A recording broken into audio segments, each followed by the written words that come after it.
You're listening to the Corbett Report. Welcome, friends. James Corbett here with another edition of Propaganda Watch, and it has occurred to me that this series has ended up being more comedic than I initially thought that it would be, because although the subject matter we're dealing with week in and week out here is obviously of the utmost importance and seriousness, the propaganda itself tends to be absurd, in fact, self-satirizing. It's so stupid and over the top that nobody can believe it, no one can take it seriously, and it is generally worth laughing at. But this week we have an extra special treat. It's not the propaganda itself that is worth laughing at, it's the propagandists that we can laugh at, and I think that as an important extra step that we need to go to. So let's take a look at the example that I'm talking about. We're looking at Lockheed Martin, our good friends over at the Lockheed Martin Corporation, who tweeted out, innocently enough, on August 15th, "Do you have an amazing photo of one of our products? Tag us in your pic and we may feature it during our upcoming World Photo Day celebration on August 19th. Oh yes, because Lockheed Martin saying, "Don't you just love our products? Why don't you tweet us a photo of it in action?" How could that possibly misfire? Oh, that's right. Immediately. Great product! Killed 40 children! At Lockheed Martin is the best World Photo Day. Or just a picture of the blue backpacks. Or this one of my favorites here. "Dear Lockheed Martin, you asked people to tweet amazing photos of one of our products. Here it is! This is a fragment of your bomb, a laser-guided Mk-82, which Saudi Arabia used to kill 40 children in Yemen last week." Or the iconic image of the backpacks lined up like tombstones. What is this referring to? A story that was developing in the news exactly around the time that Lockheed Martin, in its infinite corporate wisdom, decided to tweet out this stupid, meaningless contest trying to pick up on the synergy around this nonsense made-up World Photo Day. Well, by the way, bomb that killed 40 children in Yemen was supplied by the US, and yes, as those bastions of truth over at CNN go on to confirm, so you can't call it a conspiracy theory, working with local Yemeni journalists and munitions experts, CNN has established that the weapon that left dozens of children dead on August 9th was a 500-pound laser-guided Mk-82 bomb made by Lockheed Martin, one of the top U.S. defense contractors.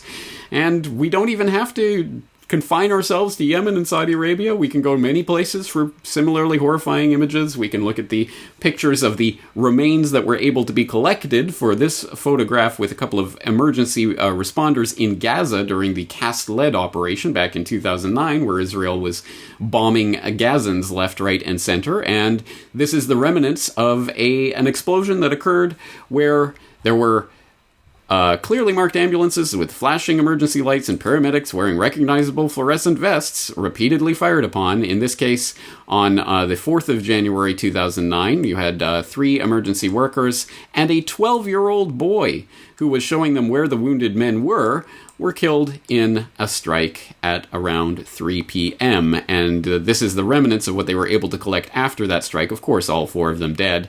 And what was it that killed them again? It said, remnants of at least 2 Hellfire missiles, which are usually launched from helicopters. The label read, "A guided missile surface attack in the USA is cited as the weapon's country of origin." And just on a hunch here, let's just see if we can find it. This AGM-114 missile was produced by Hellfire Systems of Orlando, USA, a Lockheed Martin Boeing joint venture. And yes, you can go look up the AGM-114 that killed those emergency responders. Yes, manufactured by Lockheed Martin and Boeing and Northrop Grumman.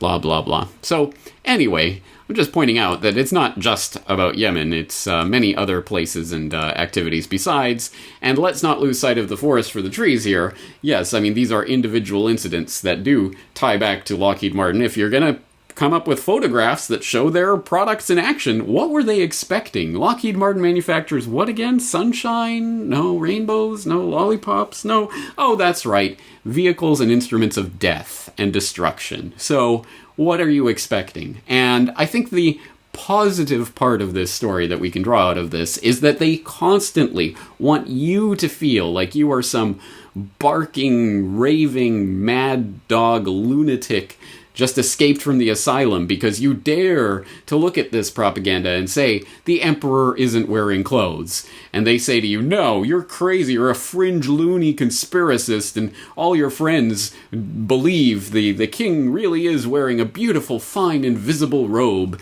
and you are sitting there saying, no, he's buck naked. Oh, you silly conspiracist. No, everyone understands. Everyone sees it. Lockheed Martin can try to tweet this out, but guess what? Let's see. This is in the Wayback Machine, but if we go to the actual link and... oh yeah, it's gone. Because they immediately deleted it when they realized what they had done. So...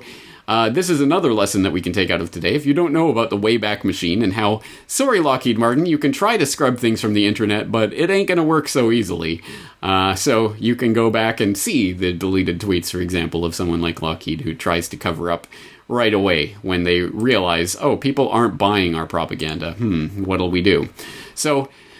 again, it's not the ultimate happy solution, and it's not like Lockheed Martin's going to go bankrupt because of this. No, war sells, and the governments of the world continue to buy, the U.S. and others.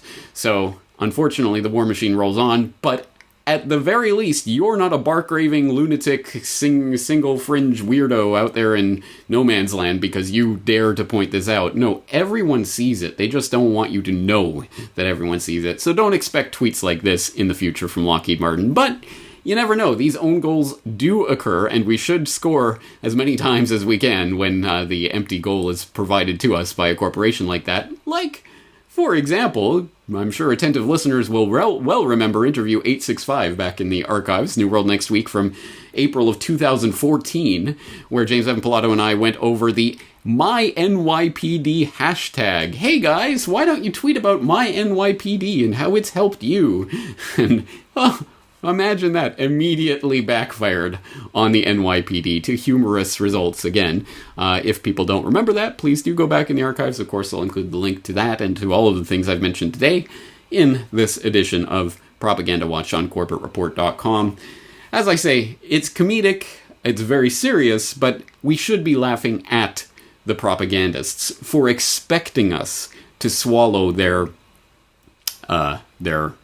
garbage, for lack of a more colorful word, wholesale, as if everyone's just going to believe it. Everyone's going to praise them if they put out a campaign like that. No, and that is not the way it works, and we have to show that we know, and so that we can show others that no, this propaganda is not believed by everyone, and you are not crazy for not swallowing it. That's going to be the message for this week. James Corbett, CorbettReport.com.